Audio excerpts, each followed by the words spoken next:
Chapter 9, The Silk Path. "What's going on?" said Jack. "I don't know," said Annie, "but we'd better follow it." She hurried after the ball of silk thread. Jack put the bamboo book onto his sack and took off after her. They followed the trail of thread down the row where it turned into another row. "Hey, that's impossible," said Jack. "That's scientifically impossible." "I told you, it's magic," said Annie. Jack couldn't believe it, but he kept following the thread. Suddenly, the trail of thread was gone. The ball had completely unrolled. Jack and Annie stood still for a moment and caught their breath. "What now?" said Jack.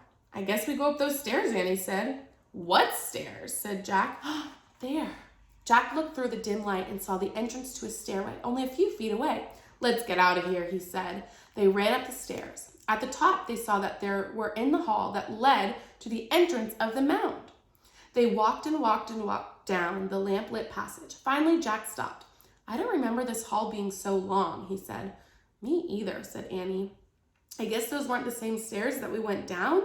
What should we do now?" said Jack. "We better keep going," said Annie. "Yeah, but we don't have much choice," said Jack. So there's the stairs.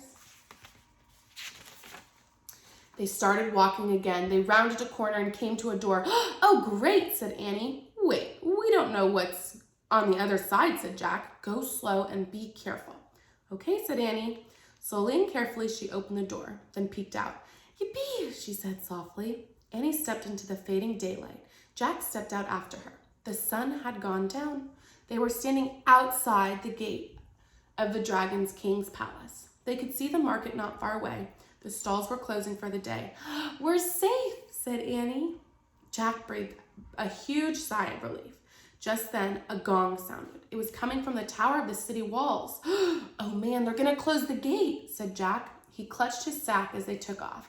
They charged up the street. They ran past the market. They ran past the rich houses, past the poor houses.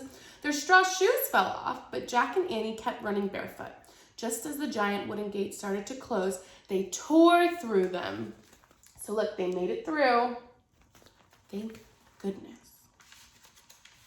They charged across the bridge and kept running up the dirt road, past the farmhouse and through the field.